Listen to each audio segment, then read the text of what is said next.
Breaking news చూస్తున్నాం. ఇటు ములుగు జిల్లా అలాగే ఛత్తీస్గఢ్ బార్డర్లో ప్రస్తుతానికైతే హై టెన్షన్ వాతావరణం నెలకొంది. ఇటు కర్రగుట్టను చుట్టుముట్టారు ఇటు భద్రతా బలగాలు. ఇటు మావోయిస్ట్ దేవ్జీ అక్కడ ఉన్నాడనే సమాచారంతోనే మొత్తం మీద ఒక భారీ ఆపరేషన్ చేపట్టారు ఇటు సిఆర్పిఎఫ్ బలగాలు. అలాగే తాడపల్లి కొండల్లో ఫార్వర్డ్ ఆపరేటింగ్ బేస్ క్యాంప్ నుంచి 205 మంది కోబ్రాకి సంబంధించిన భద్రతా సిబ్బంది అలాగే మిగతా వాళ్ళు మొత్తానికైతే ఇటు భద్రతా బలగాలు అక్కడ కూంబింగ్ చేస్తున్నాయి. దాంట్లో కొంత ఐఈడీకి సంబంధించిన మందు పాత్రలు కూడా లభించినట్టు తెలుస్తుంది. ప్రధానంగా ఇటు దేవ్జీ ములుగు జిల్లాలోని కర్రెగుట్టలో దేవ్జీ ఉన్నాడా అన్న కోణంలోనే ప్రస్తుతానికైతే భద్రతా బలగాలు అక్కడ మోహరించాయి. ఒక్కసారిగా సిట్యువేషన్ హై టెన్షన్ వాతావరణాన్ని ప్రస్తుతానికి తలపిస్తుంది. ఇటు రెండు రాష్ట్రాలకు సంబంధించిన బార్డర్ అవ్వడం ఒకటి, పరిసర ప్రాంతాల్లో అక్కడ చుట్టుపక్కల గ్రామాల్లో ఉన్న ప్రజల్ని ప్రస్తుతానికైతే వాళ్ళందరూ కూడా హై టెన్షన్లోనే ఉన్నట్టు తెలుస్తుంది. ఎవరు అటు నుంచి ఇటు, ఇటు నుంచి అటు ఎవరు ప్రయాణించిన భద్రతా బలగాలు వాళ్ళందరినీ ఆపుతున్నారు. వివరాలన్నీ తెలుసుకున్న తర్వాతనే వాళ్ళని పంపించే ప్రయత్నం చేస్తున్నారు. రాత్రి వేళ కూడా అటు ప్రయాణాలు చేయడానికి రిస్ట్రిక్షన్స్ కూడా ఉన్నట్టు చాలా క్లియర్గా తెలుస్తుంది. సో దీనికి సంబంధించి మరిన్ని వివరాలు తెలుసుకునే ప్రయత్నం చేద్దాం. మా ప్రతినిధి వెంకటరత్నం ఉన్నారు. వెంకటరత్నంతో మాట్లాడి తెలుసుకునే ప్రయత్నం చేద్దాం. వెంకటరత్నం, చెప్పండి, ఇటు దేవ్జీ అక్కడ ఉన్నాడనే ఈ ఆపరేషన్ కండక్ట్ చేస్తున్నారా భద్రతా బలగాలు? కొద్ది రోజులుగా హిడ్మా ఎన్కౌంటర్ తర్వాత అనేక పరిణామాలు చోటు చేసుకుంటున్నాయి. దేవ్జీ ఉన్నాడన్నటువంటి సమాచారంతో, అంటే హిడ్మా తర్వాత నెక్స్ట్ ఎవరైతే బాధ్యతలు చేపట్టారో దేవ్జీ, అతను ఆ కర్రెగుట్టలో ఉన్నాడన్నటువంటి సమాచారంతో ఇక్కడ ఉన్నటువంటి భద్రతా బలగాలు సిఆర్పిఎఫ్ ఆ తడపల కొండల్లో ఉన్నటువంటి బేస్ క్యాంప్ నుండి కూడా దాదాపు 200 మంది సిఆర్పిఎఫ్ బలగాలతో పాటు 190 మంది ఇక్కడ భద్రతా బలగాలు కూడా ఇక్కడికి చేరుకుంటున్నటువంటి పరిస్థితి. మొత్తం మళ్ళీ కర్రెగుట్టల్ని కూడా కూంబింగ్ చేస్తున్నటువంటి పరిస్థితులు ప్రస్తుతానికి కనిపిస్తున్నాయి. ఇప్పటికే కర్రెగుట్టల ప్రాంతాల్లో బేస్ క్యాంప్ ఏర్పాటు చేసి అక్కడి నుండే మొత్తం సెర్చ్ ఆపరేషన్ చేపట్టినటువంటి భద్రతా బలగాలు ఇక్కడ కొద్ది రోజుల క్రితం కూడా చుట్టుపక్కల, అంటే కర్రెగుట్టల చుట్టూ ఉన్నటువంటి 26,000 భద్రతా బలగాలను ఉపసంహరించుకున్నారు. కానీ మధ్యలో మాత్రం ఇక్కడ కర్రెగుట్టల ప్రాంతాల్లో కూడా ఇక్కడ సిఆర్పిఎఫ్ బలగాలు మాత్రం అక్కడ బేస్ క్యాంప్ ఏర్పాటు చేసుకుని కూడా అక్కడే ఉన్నటువంటి పరిస్థితి. అక్కడికి వాళ్ళకి కావాల్సినటువంటి ఆ నెలల తరబడి అక్కడే ఉండి కార్యకలాపాలు నిర్వహించడానికి అనేక ప్రణాళికలు వేస్తున్నటువంటి సమయంలో ప్రస్తుతానికి వారికి సంబంధించినటువంటి హెలికాప్టర్లో కూడా వారికి కావాల్సినటువంటి ఫుడ్, నిత్యావసర సరుకులు కూడా పంపించినటువంటి పరిస్థితి గత 3-4 నెలల క్రితం జరిగింది. కానీ ఇప్పుడు మళ్ళీ కర్రెగుట్టల అంశం హిడ్మా ఎన్కౌంటర్ తర్వాత తెర మీదకి వచ్చినటువంటి విషయాన్ని గమనించాల్సి ఉంటుంది. ప్రస్తుతానికి అక్కడే ఉన్నటువంటి డిస్ట్రిక్ట్ బేస్ క్యాంప్ కార్యాలయం నుంచి కూడా మరొక 200 మంది సిఆర్పిఎఫ్ బలగాలు కూడా వెళ్తున్నటువంటి ఆ నేపథ్యం అయితే ప్రస్తుతానికి కనిపిస్తుంది. మొత్తం కర్రెగుట్టల్ని తమ ఆధీనంలోకి తీసుకోవాలన్నటువంటి కేంద్ర ప్రభుత్వ ఆలోచనలకు అనుగుణంగానే ఇక్కడ వారి కదలికలు కూడా వెళ్తున్నట్టుగా తెలుస్తుంది. ఈ కూంబింగ్ ఆపరేషన్ సమయంలో కూడా 14 ఐఈడీ బాంబులను కూడా సేకరించి అంటే కనుక్కున్నట్టుగా తెలుస్తుంది. వీటిని నిర్వీర్యం చేసినట్టుగా తెలుస్తుంది.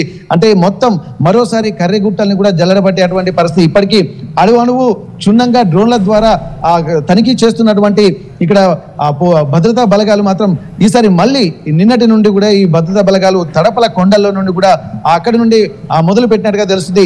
మరోవైపు ఇక్కడ ములుగు జిల్లాలో కూడా మురుమూరు అడవి ప్రాంతంలో కూడా, అంటే ఇక్కడ ఏటూరు నాగర మండలం మురుమూరు ప్రాంతం దగ్గర 39వ బెటాలియన్ క్యాంపును కూడా ఏర్పాటు చేశారు. దీనికి సిఆర్పిఎఫ్ ఐజీ త్రివిక్రమ్ తో పాటు ములుగు జిల్లా ఎస్పీ రామ్నాథ్ కేకన్ కూడా అక్కడికి వెళ్లి 39వ బెటాలియన్ క్యాంపును కూడా ఏర్పాటు చేశారు ఈ రోజు.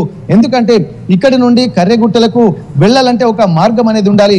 ఇప్పటి వరకు దూర ప్రాంతాలకు వెళ్ళాలంటే, కర్రెగుట్ట ప్రాంతంలోకి వెళ్ళాలంటే మాత్రం కొంత ఇబ్బందికర వాతావరణం, అంటే హెలికాప్టర్ల ద్వారా వెళ్ళినటువంటి పరిస్థితి. ఒకవేళ మాన్యువల్ గా నడుచుకుంటూ వెళ్తే కొన్ని రోజులు పట్టేటువంటి సమయం ఉంది. ఎందుకంటే కొన్ని వేల ఎకరాల విస్తీర్ణంలో కూడా ఈ కర్రెగుట్టలు ఉండడంతో, దట్టమైనటువంటి అటవీ ప్రాంతం ఉండడంతో అక్కడికి వెళ్ళాలంటే ఎప్పుడు ఏం జరుగుతుందో తెలియని పరిస్థితి. ఇప్పటికే జల్లడ పట్టినటువంటి నేపథ్యంలో మావోయిస్టులను ఏరి వేశామన్నటువంటి ఒక ధీమా మాత్రం ఇక్కడ సిఆర్పిఎఫ్ బలగాల్లో అలాగే కేంద్ర ప్రభుత్వ వర్గాల్లో కూడా ఉంటున్నటువంటి నేపథ్యంలో మరోసారి దేవ్జీ కూడా ఇక ఉన్నటువంటి ప్రాంతం నుండి కూడా కర్రెగుట్టల వైపు వచ్చాడన్నటువంటి సమాచారం అయితే అందినట్టుగా తెలుస్తుంది.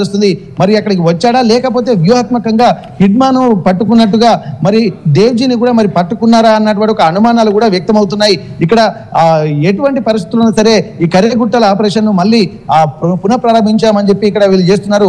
ఈ కగర్ ఆపరేషన్ లో భాగంగా కర్రెగుట్టల్ని మొత్తం పూర్తిగా స్వాధీనం చేసుకున్న తర్వాత ఇప్పటి వరకు ఎంతో మంది, అంటే 100 మంది మావోయిస్టులను కూడా ఏరి వేసినటువంటి సందర్భం కేవలం కర్రెగుట్ట కేంద్రంగా జరిగింది. బయటకు వచ్చినటువంటి విషయాలు కొన్నే తెలుస్తున్నాయి. కానీ ఇప్పటికీ కేంద్ర బలగాలు అక్కడ కర్రెగుట్ట ప్రాంతాల్లో నివాసం ఉంటున్నటువంటి బేస్ క్యాంపులు ఏర్పాటు చేసుకుంటున్న నేపథ్యంలో ఎప్పుడు ఏం జరుగుతుందో తెలియలేదు. కానీ ఈ రోజు మాత్రం ఈ త్రివిక్రమ్ సిఆర్పిఎఫ్ ఐజీ త్రివిక్రమ్ ఎవరైతే ఉన్నారో తను మాట్లాడుతూ కూడా ఇక్కడ కర్రెగుట్టలకి అలాగే మిగిలినటువంటి ప్రాంతాలకి రహదారులను ఏర్పాటు చేయడంలో లక్ష్యంలో భాగంగానే ఇక్కడ బేస్ క్యాంపులు ఏర్పాటు చేయడం జరుగుతుంది. ఆదివాసీలు కూడా నాగరిక ప్రపంచానికి దూరం అవుతున్న నేపథ్యంలో దేశంలోని ప్రతి ప్రాంతానికి కూడా ఒక కనెక్టివిటీ ఉండాలన్నటువంటిది కేంద్ర ప్రభుత్వం సంకల్పించింది. అందులో భాగంగానే ఇప్పుడు కర్రెగుట్టలకు కూడా ఇక్కడ నుండి ఏటూరు నాగారం అలాగే మురుమూరు అడవి ప్రాంతాల మీదుగా ఇక్కడ కర్రెగుట్టల్లోకి రహదారులను ఏర్పాటు చేయాలి. ఈశాన్య రాష్ట్రాలు ఏ విధంగా అయితే కొండ ప్రాంతాల్లో అందమైనటువంటి వాతావరణం ఉంటుందో ఇది కూడా ఒక పర్యాటక కేంద్రంగా చేయాలన్నటువంటి లక్ష్యాలు కూడా తమకు ఉన్నాయని ఇక్కడ కేంద్ర ప్రభుత్వం అనుసరించే విధానాలను కూడా ఇంప్లిమెంట్ చేసే విధంగా ఇక్కడ సిఆర్పిఎఫ్ బలగాలు కూడా ముందుకు వెళ్తున్నాయి. ఒకవేళ ఇక్కడ డెవలప్మెంట్ యాక్టివిటీస్ చేసుకుంటూ మళ్ళీ మావోయిస్టుల ఉనికి కనబడకుండా చేసే ఉద్దేశంతో మళ్ళీ చుట్టూ అక్కడక్కడ భద్రతా బలగాలను కూడా ఏర్పాటు చేశారు. ఇది 39వ బెటాలియన్ ఈ బేస్ క్యాంప్ ను కూడా ఏర్పాటు చేసేటువంటి కార్యక్రమాలు జరుగుతున్నాయి.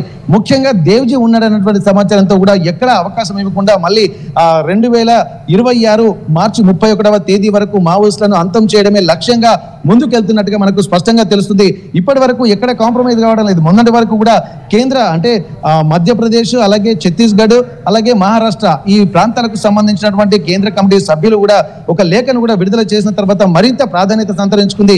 ఇప్పటికే ఆయుధాలు వీడి మేము జనజీవన స్రవంతిలోకి వెళ్ళాలన్నటువంటి ఆలోచనలు చేయాలా వద్దా అనేది కొంత నిర్ణయించుకుంటున్నాము. ఇక్కడ మాకు కొంత గడువు ఇవ్వండి అని చెప్పి కేంద్ర బలగాలు కూడా మావోయిస్టు కేంద్ర కమిటీ ఒక లేఖను కూడా విడుదల చేయడము, ఆ తర్వాత పరిణామాలు కూడా వేగంగా మారుతున్నటువంటి సమయంలో అసలు కొంత సమయం ఇస్తారా లేదా అన్నది కూడా గమనించాలి. ఎందుకంటే ఇచ్చేటువంటి పరిస్థితులు కూడా ఇక్కడ మనకు కనిపించడం లేదు.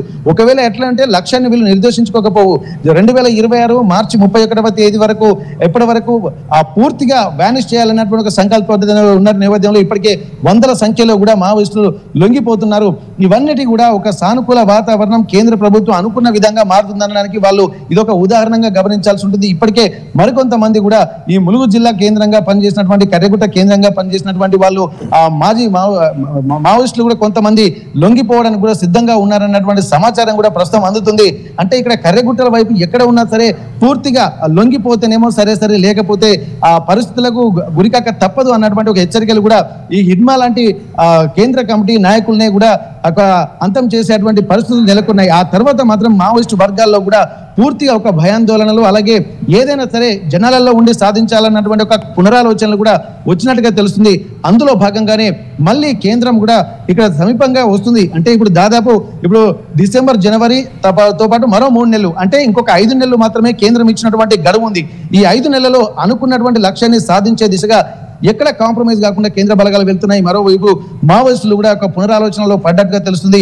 అందులో భాగంగా ఎవరైతే హిడ్మానే మెయిన్ టార్గెట్ గా ఇన్ని రోజులు పనిచేసిన నేపథ్యంలో ప్రస్తుతానికి కర్రెగుట్టల్లోకి ఇక్కడ దేవ్జీ వచ్చిందన్నటువంటి సమాచారంతో నెక్స్ట్ టార్గెట్ గా ఉన్నటువంటి దేవ్జీని కూడా మట్టు పెట్టాలన్నటువంటి ఒక ఆలోచనలు కూడా కేంద్ర బలగాలు చేస్తున్నట్టుగా మనకు స్పష్టంగా తెలుస్తుంది. అందులో భాగంగానే ఈ రోజు పూర్తిగా కర్రెగుట్టల వైపు కూడా పూర్తి పట్టు సాధించే విధంగా దూసుకెళ్తున్నటువంటి పరిస్థితి ఉంది. Kalyan. Right Venkataratnam, thanks for the latest update. మనం విజువల్స్లో చూడొచ్చు కర్రెగుట్టలో గతంలో కొన్ని వేల మంది భద్రతా బలగాలు ఉండేవి. అవి అడవిలో ప్రయాణించడానికి కుదరని వేళ హెలికాప్టర్స్ సైతం యూజ్ చేశారు ఇప్పుడు కేంద్రానికి సంబంధించిన బలగాలని.